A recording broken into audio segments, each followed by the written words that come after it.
Audio on demand from Vision Christian Media. Coming up today on The Story. So I get this knock on my door from one of our medical staff, and he says, he knocks on my door and he says, "Madame, we've got a problem." And I'm like, "Oh yeah." And then he says, "The boys want to run away." So I'm thinking, okay, God, I'm up here in the middle of northern Uganda. I'm in a culture that's not my own culture, and the boys want to run away. So what on earth can I do? The Story. G'day, I'm Jimmy Colfax. Welcome to The Story. Well, you never know where the road of life will take you, and for Marita Simpson, it has taken her from the east side of Melbourne to a remote area in Uganda. How did she get there, and what is she doing? We'll find out today as she shares her story with Eric Scatterbo in our Melbourne studios. Marita Simpson, welcome to the program. Thank you. Lovely to be here. Glad to have you with us. And so let's get right to your journey. Go all the way back to where it started, right here on the east side of Melbourne. Well, I grew up in a very strong Christian family, so I've always had those kind of influences around me. My grandmother was a particularly good influence. She was always having missionary newsletters and missionary stories and that kind of thing throughout her home. So whenever I used to visit, we used to look at the newsletters and things. My parents had a lot of biographies and things lying around, so I used to read biographies. So I guess my interest in overseas things and some of the more exotic overseas places has always been fed from when I was a young child. I've also always enjoyed travelling as well, so that's been a pretty big influence. Did a couple of short-term missions trips when I was in high school, early university years, and that fed my passion as well, I think. So did you always have an interest in other cultures? I think so, yes. So just from reading about them and that kind of thing, yeah. And you were raised in a Christian family. Did you rebel, or were you always a good kid? No, I was a pretty straight, hardworking, want to please my parents kind of a kid. So yeah. And with a strong Christian faith? Yes, yeah. I grew up as a Christian, was born into a Christian household, so I've never known anything different, and it's always been a pillar in my life. And eventually you wanted to become a missionary yourself? Yes, I did. I think I've always in the back of my mind, I probably have wanted to do that. Probably more after I'd finished university and was exploring a bit more what I wanted to do with life. I kind of was more pointed in that direction, but yes. Okay, so you became a teacher? Became a teacher, did teaching after university. Then I also did a year in Bible college, which was influential. And then I, because of my grandma's influence, I knew about Wycliffe Bible Translators and Summer Institute of Linguistics. And one of their courses was teaching people overseas to read and write in their mother tongue, but using the Bible as the foundational literacy material. And that really spoke to me. So I ended up doing a year's training with Wycliffe Bible Translators as a literacy worker. And eventually you became a homeschool teacher? Yeah, a couple of I found out when I was in Wycliffe that I wasn't really a language adept kind of a person. It's not for everybody. No, definitely not for me. But a couple of families that I did training with were going to work in Uganda. So one was working in Kampala and one was working in Bulisa, which is where I am now, in northern Uganda. You're getting ahead of the story here. So they asked me to come over and to homeschool, and so I ended up doing 6 weeks with one family and then 6 weeks with the other family. That was my introduction to Africa and to Uganda. Any challenges? Any cultural shocks? I think, the biggest challenge in those years was when I was doing my 6 weeks in northern Uganda in Bulisa district. There was no telecommunications at that stage, so I would be going 5 to 6 weeks with no communication at all with anybody outside apart from the family that I was homeschooling.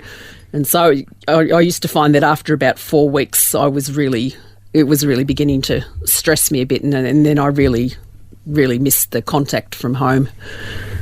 So that was a big challenge. So although I really, really loved working in northern Uganda, it was also hard in that we had no outside contact. Different nowadays, of course, but Yeah, so that was a challenge. So now internet is more pervasive? Yep. So internet where we are, it's great. It works not as fast as your high-speed networks over here, but fast enough to write emails and to get on Facebook and to do FaceTime and So stuff. just having that contact with the outside world made a big difference for your mental well-being. Yeah, and definitely, like people say to me, do I get lonely because I'm the only white person in our project in our area? Do I get lonely?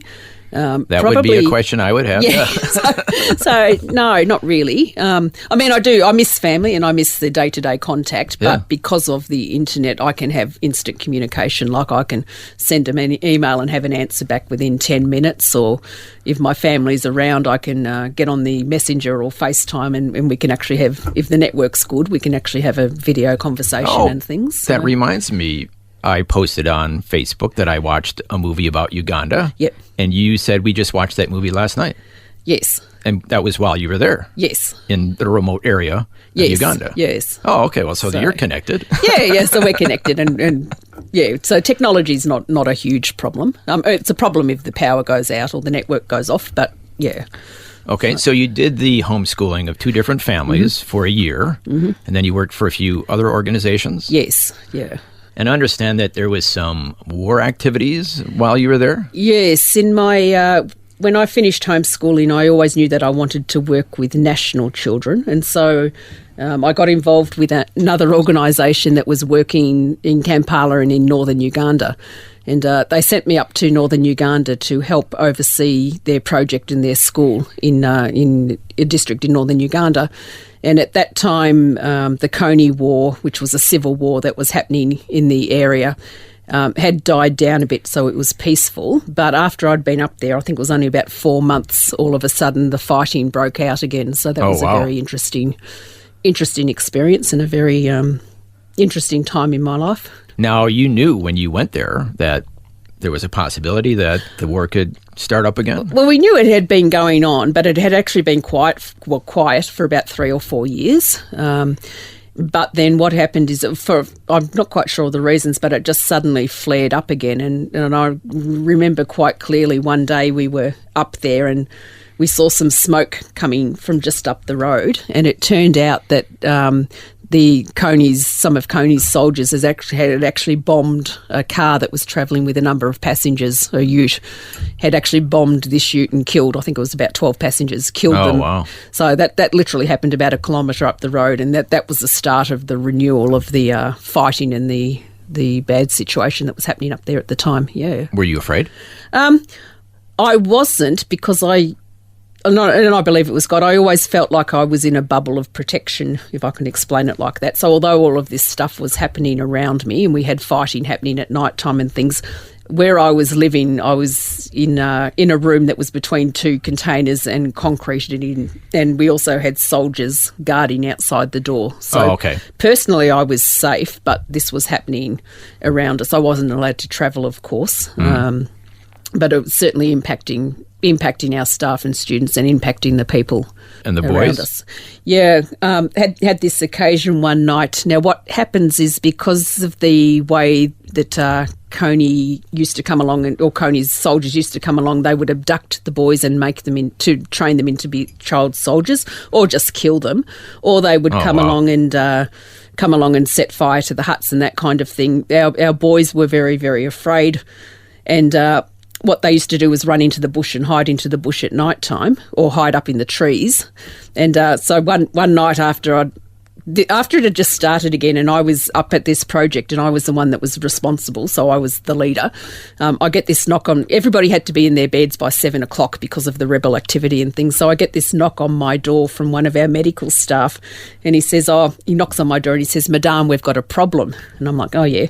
And then he says, "The boys want to run away."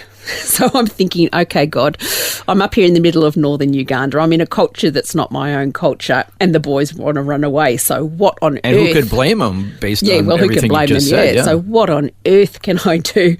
So anyway, I remember that particular night. I went over to talk to them, and I actually had Psalm 91, which is about the angels encamping around us. So we actually read through Psalm 91, and that night they went back to bed, and they were quite peaceful. So that was quite a fascinating experience. A bit further down the track, then they did actually used to take off, but by then I had to go back to Kampala anyway. So, wow, and did that whole situation eventually settle down? It did. probably about, when was it, about 2007, 2008, I think it kind of resolved itself. So it's been peaceful, pretty peaceful ever since. So, yeah. Okay. And then you eventually came back to Melbourne. Came back to Melbourne. I always knew that I wanted to work back in Belisa, my original district where I started homeschooling, but work with the national children. So my heart has always been, I think because it was the first place that I'd visited in Uganda, that's why it was on my heart. People say, why on earth Belisa? No reason except that I think that's where God directed me.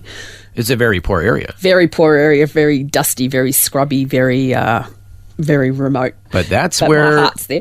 Yes.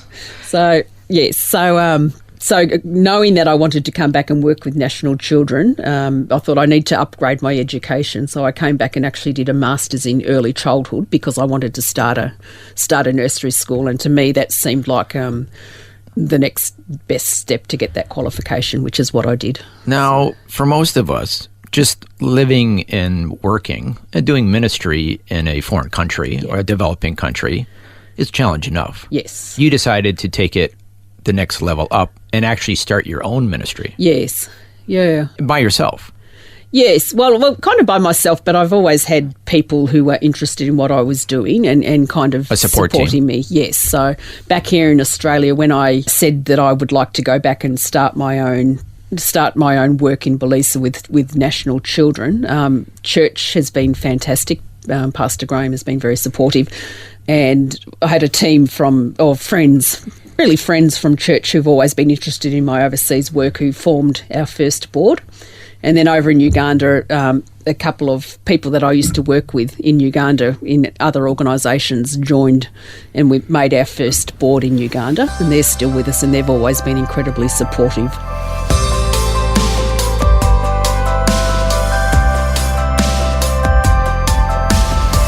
You're listening to The Story. Today, Eric Scatterbo is chatting with Marita Simpson, and we're finding out how she came to be a missionary in Africa and start her own ministry. Marita is the founder and director of Amari, an organisation that provides Christian education for orphaned and vulnerable children in a remote area of Uganda.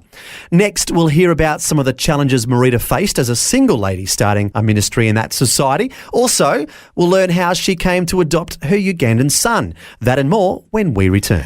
The Story.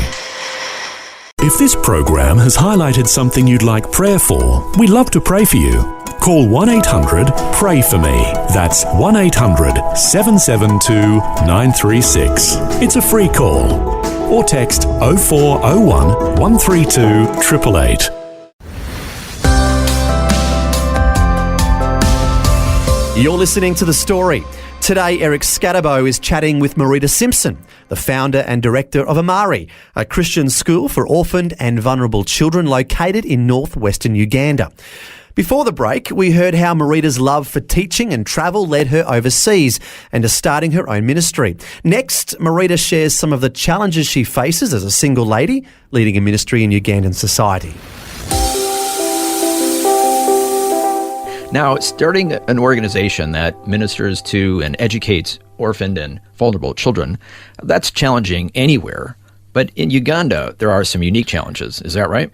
Yes, particularly where we're working, because what's happened is oil was discovered only about 10, 12 years ago, so that's creating a lot of different issues to do with Now, that would be really ironic if you happened to buy a property for a school, a Christian school, and then found out there was oil underneath it. Yeah. Well, I've been assured that they won't be digging near the school. You don't want to find it. No, thank that you. could cause problems. Yes, so that's created some issues, and then also because it's what's traditionally a communal land area, so people don't individually own the land. So you bought some property, and then you found out afterwards what you did was wrong. Yes, well, we actually bought the property from the neighbours, so we negotiated with the neighbours who's what are known as a sitting family. So yes, they have some claims to the land, but as well as dealing with the sitting family, we should have also been dealing on a community level that we didn't know about at the time.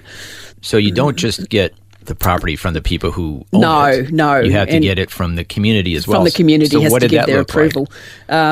So what that meant was, because we had made the mistake the first time, we were actually able to negotiate with our community leaders that we had some money that we set aside that we were going to put into other community projects like helping repairs in a couple of local primary schools. Oh, wait a second. You're not just letting them know, you're paying them. Oh, yeah. No, we have to pay them. So there's a lot of hands out here. Yes. So anyway, we fortunately, by the grace of God, we managed to smooth that over with the community for the first 10 acres. And then the community and the sitting families actually offered us an adjacent 30 acres as well. Oh, wow. But so they're happy with us, but to do it that time, we had to do it the proper way. So that means we had to get approval from all of the family, which was 15 members.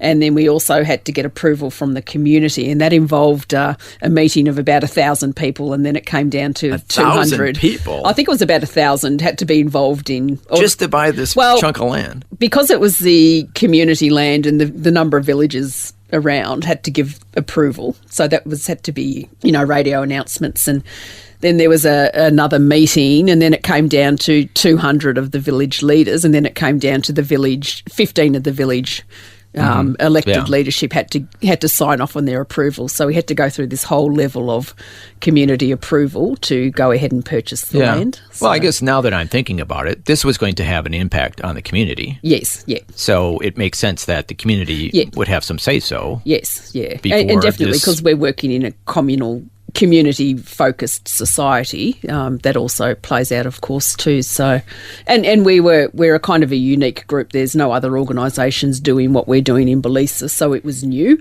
A lot of people and a lot of government officials didn't believe that we were going to do what we said we were going to do, because there's been a lot of issues where people come in and grab land and say that they're going to do something and then don't actually do it. So, so we're kind of fighting against those perceptions as well. Yeah. So what is it exactly that you do? Okay, so we have a nursery school and a primary school. Nursery is the equivalent of the Australian kindergarten. So our children come in at kindergarten level, and we're currently up to P6. So next year we'll go P7, and we just add a year each year. And how do you get your students? Students come from our local community, from our surrounding villages. We're not boarding, so they have to be local children. Usually it's word of mouth. We've got a couple of social workers who come from the community, so they will know the children. People will come to us and say there's a widow up the road and she's doing it really tough because her husband's just passed away and she's trying to educate 6 children and that kind of thing. So we'll get word of mouth, or people will come to us and ask, can they have the children in the school, in which case we'll take their details and then we'll investigate further as to whether we need to take them. So the need you felt that was there was to help out orphans or people who... Well, my heart was to help vulnerable children, so orphaned and vulnerable children. But then what you find is when you're living in the community, really the whole community is vulnerable because of the intense levels of poverty. AIDS is still a very big problem. Yeah. And so the students come to you, a variety of them. Yep, so they come to us, and our core focus is to educate them. So we're not an orphanage. So they'll come to us, we teach them, we give them uniforms, provide the teaching, provide lunch, provide extra basic medical support, extra medical support if there's bigger medical issues, do a bit of community work with the families, helping the families, or if the families are in crisis, then we'll do a bit of crisis care as well. Now, obviously, your heart is for helping them. Yeah. It's a Christian school. Yes. You do teach the Bible. And yes, definitely. About faith in God. Yes. And our heart is to produce a generation of children that know God. Not just know God, but really know God. Yeah. But, of course, the challenge is you're in this culture that you're learning about. Yes. You want to help, but there's potential that you could unknowingly and naively and well-meaningly, if that's a word, step on toes. Do you ever wonder about that kind of thing? Yes, and certainly I do step on toes. You're a toe stepper, are you? In my early days, I did it a lot more than I do now. But I've learned. What have you learned? Tell us something. What have I learned? In the early days, you got visions of how things could be done and should be done, and you march in there, and this is the way it's going to be. Yeah, this is the way it's going to be. But then I realised, I'm dealing with a community-focused society, and the men are the ones who run the society, and the men are the elders. And what do they think of you? You're leading this whole thing. Yeah, a little bit different for me because I'm white and I'm educated, so I've already got I'm already up a top level in terms of how I'm seen. Status-wise, yes. But I am a female. So what I've learnt is now if I want things done, I'll often go to my Ugandan counterparts or my directors who are male or that kind of thing, and I will work, this is what I want done. Can you do it and do it? And I've learnt I've had to step back and let them handle the negotiations or handle dealing with the politicians or handle dealing with the community elders. So, which is good because that's one less thing you have to worry about. You can just get back to teaching. And, a lot of stuff goes on that I'd probably be horrified about, but because I don't know it's happening or I don't know they're talking that way, well, then I don't have to worry about it. So. Well, that's probably a good thing. Yeah, so that's been an interesting learning curve, yeah. And so the school has been going since 2010? Yes, yep. So 2010, 2011, and then this year we're up to P6. Next year will be P7, and then we have to start boarding, which will be another set of challenges. And overall, do you think you're having a positive impact on that area? Oh, yeah, no, definitely. We are, because we're doing what we said we would do, people are pleased. The other thing is we've also focused heavily on teaching mother tongue in the early years, and we're really pioneering that. Yeah, what is the language in that area? It's called Lugungu. So it's the Bagungu people, Lugungu language. So Wycliffe Bible Translators has recently just translated the New Testament. That was dedicated last year. But our children are learning to read and write in Lugungu before they transition to English. So we're pioneering that, and people are seeing that, yes, we're doing it successfully. And because Lugungu is part of their culture, they're happy from a cultural point of view as well as an educational point of view. Do you speak Lugungu? Very, very, very badly and very limited. Oh. Much that's right. You said language wasn't really your much strong... to my people's disgust, but yeah. Okay, so the school is going well. Now, on a personal level, you felt in your heart the Lord leading you to adopt. I'd always thought that I would like to adopt, but I also felt very clearly that I wasn't just to walk into an orphanage, and Uganda has lots of orphanages, walk into an orphanage and pick a child and come away with a child. And I'm not saying there's anything wrong with that, but I didn't believe that was for me. So I said to God, if you want me to have a child, you have to make it very, very definite that this is the child for me. Yes. Mm-hmm. So that's how I got my child. Yeah. Well, tell us the story. I had some Australian friends working in Kampala who run a medical ministry, and one of their ministries was in the outskirts of Kampala, and one of their workers came across a family that had a little child who was a nephew to the family, but he was being raised in a very, very poor family, and the aunt wasn't very happy that he was living with them because she had so many other mouths to feed and that kind of thing. He'd lost his father to AIDS a bit earlier and was now living with his uncle, and he was pretty skeletal when they found him and probably wouldn't have lasted very long. And so my friends said, can they take this little child into care to look after him? And the family agreed and the clan agreed. And so he came to stay with my friends. And at that time, I met him when he first came to stay with my friends. And at that time, I very flippantly said to my Australian friend, well, if nobody wants to look after him, I'll have him, as you do. And at that stage, there was a lovely Ugandan lady who said, no, she'd had a vision that God had given her another child to look after. And so he went to live with her, and she raised him for about 6 months while he got well and all of that kind of thing. But then in February, about 6 months later, I got a phone call from my Australian friend, and she said, well, you know how you said back in August that you would have him if nobody wants him? Well, Mama Annette can't look after him because of her own medical reasons. Would you like to take him? He said, now, no pressure, but if you would like to, have a think about it and come back to me. So, of course, I couldn't say no, of course, and now he's mine. So. And did he steal your heart? Yes, he did. He did. And, the older he gets, the more I love him. So, yeah. And how old is he now? He's 7, turning 8 this year. So I've had him for about 6 years. That was missionary Marita Simpson chatting with Eric Scatterbo about the amazing work she's doing in Uganda. But that's not the end of the story. There's much more to it. So we invite you to join us again next time for part 2 of the conversation with Marita, the founder and director of Amari, a Christian school for orphaned and vulnerable children. Next time, we'll find out about how the number of children living in her house is growing, or I should say in her huts. And also we'll find out about the cultural challenges she's faced. And finally, she'll reflect on the whole experience of being a single lady in a remote area of Uganda and starting and directing a ministry. Meanwhile, you can learn more about Amari by visiting their website, www.amari.org.au. That's Amari, AMARI.org.au. Until next time, I'm Jimmy Colfax, encouraging you to share your story with someone today. Next time on The Story. You go in and you've got these visions of having a fabulous school and perfect kids, but you realise that life is not like that. One of the funny things over there is with the builders, they're great at building, but they never finish anything off properly. So my vision of all these beautiful buildings, with properly finished everything, in the end it's kind of like, well, if the doors are hanging and the hinges are not falling off, well, we're doing pretty good. Once again, missionary Marita Simpson will share her amazing story and how she began a school in a remote area of Uganda, helping orphaned and vulnerable children. We'll find out more about the challenges she's faced as a single lady leading a ministry in that society next time. The Story. Just another way Vision is connecting faith to life. Thanks for taking time to listen to this audio on demand from Vision Christian Media. To find out more about us, go to vision.org.au.